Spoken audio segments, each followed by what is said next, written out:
So we're waiting for some potatoes that should be here momentarily. Yep.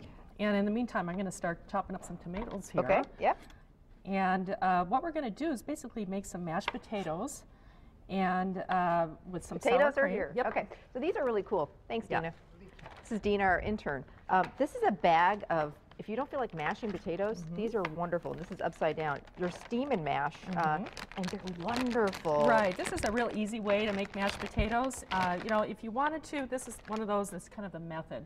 If you want to make your own mashed potatoes with sour cream and milk, you could do that as well. Sure. But this was, you know, this is what the recipe calls for, and I found it was really easy. So this it's is the perfect amount for one this bag. recipe. You just pick these up in the frozen section at Festival Foods. I know they've got them. They're called steam and mash cut russet potatoes, and I've used them before, and in a pinch, if you don't have time to do homemade mashers, they really work great. Perfect. Okay, so you just want to mash those up with your masher right there. Okay. And kind of smash them, and then you're going to add your sour cream. Okay. And that's a cup of sour cream. Okay. And then we have about 2/3 cup of milk. Okay. And you can kind of, you know, use part of the milk and then a little bit more just to get that consistency of a nice mashed potato. Any salt and pepper in here? You don't really need it with all the other flavors that we're going to have in there. Okay. So there you go. I love a little sour cream with my mashed potatoes. That's all good. And then, as you said, add a little milk as you need it. That's right. You know, we want to get it, you know, a nice consistency because we're also going to be adding to this. This is really a very delicious recipe because it's using 2 Wisconsin cheeses: Wisconsin cheddar cheese, sharp cheddar cheese, which provides some great depth, and also Wisconsin Havarti cheese, which is going to be a middle layer and nice and creamy, buttery in there. So we add that, and then we're going to add just to the potatoes. 3/4 cup of shredded sharp cheddar cheese, Wisconsin cheddar cheese, and some caraway seeds, about a teaspoon of that, and that really is a flavor that's very common with cabbage and corned beef and Irish flavors, okay? If you don't like it, though, leave it out. Some people are just not a big fan. I happen to love them, so. And we could probably switch to maybe something to stir right now. Yep. Then we're also going to add to this, because this is actually the layer of potatoes, a can of sauerkraut, a 14-ounce can that you've rinsed and drained. And that goes right in there with the potatoes. Okay. I'm telling you, I was thinking, okay, I'm not sure about this. It provides such great flavor and kind of a sweetness to it and tartness. So you're going to mix that all up in there. Okay. I love sauerkraut, so. Yeah.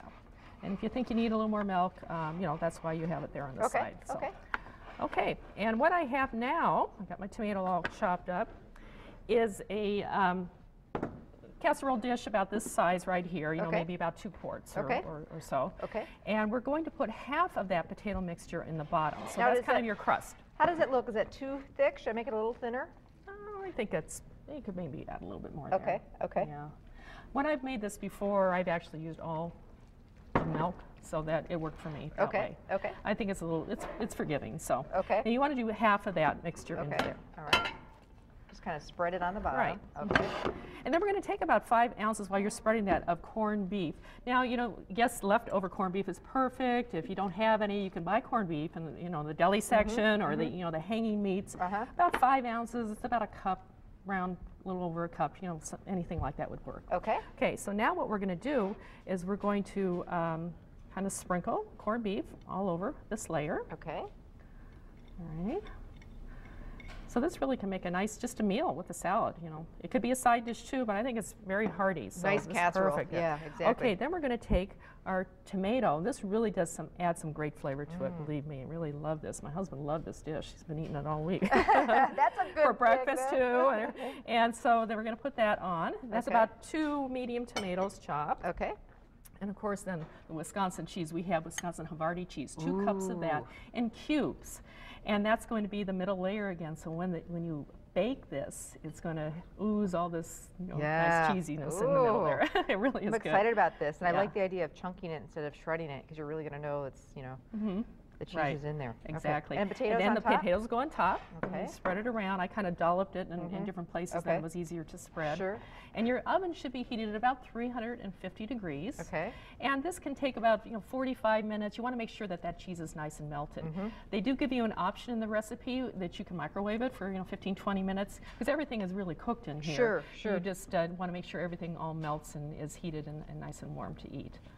So, I like the idea of baking it, though. A little reminds me of shepherd's pie a little bit. If the potatoes get a little, Yeah, so spread that around and make a nice even layer. I covered everything up when I put it in the oven. Okay. and it's absolutely delicious. This is something totally different. I wouldn't have thought of Yeah. putting the sauerkraut in with the potatoes. I I also know. wouldn't have thought of putting tomatoes, but I do love tomatoes. Yeah. So It really tastes good. All yeah. those flavors blend together really Okay, so well. let's go back to the oven. Okay. And we did cover it with foil. Yes, I recommend that. That will kind of keep everything in there heated up a little bit easier. Okay. Thank you, Ann. Ooh, this looks and smells fantastic. I can smell all that cheese. Yeah, it's bubbling, and yum. you know, you could also sprinkle with a little green Okay, for yep. the St. Just Patrick's make it Day. look Makes it pretty. look pretty, and you just dig into that, and it's absolutely delicious. So Ooh, yum. easy. Okay, so how can people get this recipe?